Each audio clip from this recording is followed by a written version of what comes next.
नेपाल के रसुआ में हेलीकॉप्टर से तबाही का मंजर दिखा है। विनाशकारी बाढ़ के बाद कीचड़ में पूरा रसुआ डूबा हुआ है। सैलाब के बाद 1500 लोग लापता बताए जा रहे हैं। लापता लोगों में करीब 800 विदेशी पर्यटक भी शामिल हैं। प्रभावित क्षेत्रों में हेलीकॉप्टर से राहत सामग्री गिराई जा रही है।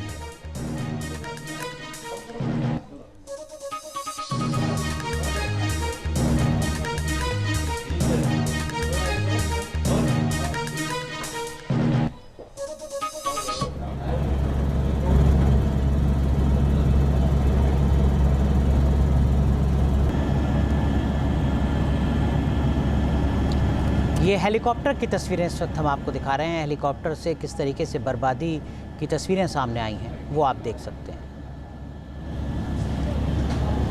लगातार ये तस्वीरें हम आपको दिखा रहे हैं जो हेलीकॉप्टर के ज़रिए जो बर्बादी की स्थिति है वो समझ में आ रही है। देखिए, एक के बाद एक लगातार इस तरीके की तस्वीरें सामने हैं।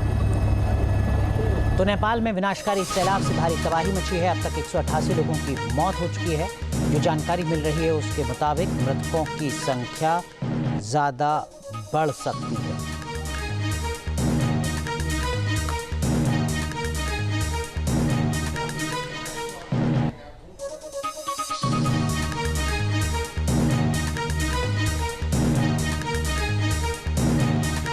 सीधा रुख करते हैं। सैयद आमिर हमारे साथ नेपाल से जुड़ रहे हैं, हमारे सहयोगी जो हर तस्वीर हर अपडेट आप तक पहुंचा रहे हैं। आमिर, रेस्क्यू की क्या कुछ स्थिति है और कितने लोग मिसिंग हैं, कितने लोगों की जान जा चुकी है, इसको लेकर कोई ताज़ा आंकड़ा अब तक जारी हुआ है क्या?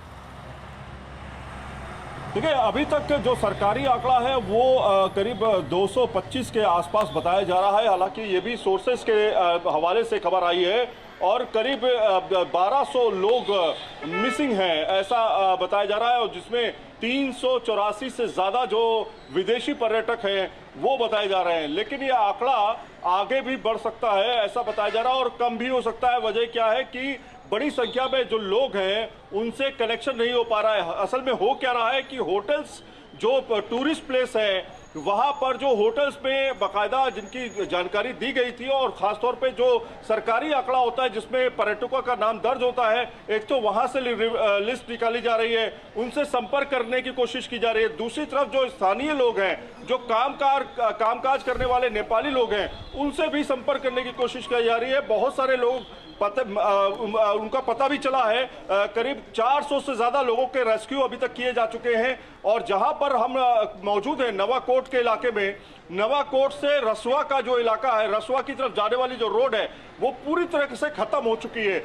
मतलब आप नवाकोट से आप रसुआ नहीं जा सकते हैं बाई रोड। दूसरी बड़ी संख्या में हेलीकॉप्टर्स जो है वो चलाए जा रहे हैं और हेलीकॉप्टर से जो स्थानीय लोग हैं, चूंकि एक तरफ से दूसरी तरफ जो कनेक्शन है, एक पहाड़ से दूसरे पहाड़ का कनेक्शन खत्म हो चुका है, बीच में जो पुल था वो खत्म हो चुका है। तो कनेक्शन रोड का खत्म होने की वजह से जो हेलीकॉप्टर से इधर जो लोग फंसे हुए थे अपने घर जाना चाह रहे थे उनको भी भेजा जा रहा है। तो बहुत सारी चीजें एक साथ हो रही हैं। आमिर, एक तो दर्शकों की जानकारी के लिए कि मौत का आंकड़ा अभी कितना है वो अगर आप बता सकें जो ताजा जानकारी मिल रही हो, और साथ ही साथ जो इस वक्त आपके आसपास की तस्वीरें हैं अगर आप वो तस्वीरें दिखा सकते हो। आमिर,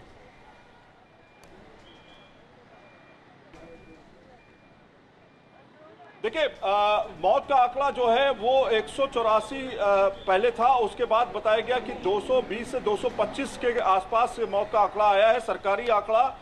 लेकिन करीब 550 से ज़्यादा लोगों की मौत हुई है ऐसा जो सोर्सेस हैं वो बता रहे हैं। अभी तस्वीरें हम आपको दिखा देंगे हेलीकॉप्टर से। देखिए, बाकायदा यहाँ पर रेस्क्यू ऑपरेशन जो है चलाए जा रहे हैं। ठीक हम वहाँ पर आर्मी कैंप के पास में मौजूद हैं जहाँ पर ऑपरेशन चलाया जा रहा है। और ये पूरा यहाँ से अगर आप देखेंगे पूरी तरीके से तो यहाँ पर ये वही रोड है जो रसुआ जाने वाली रोड है।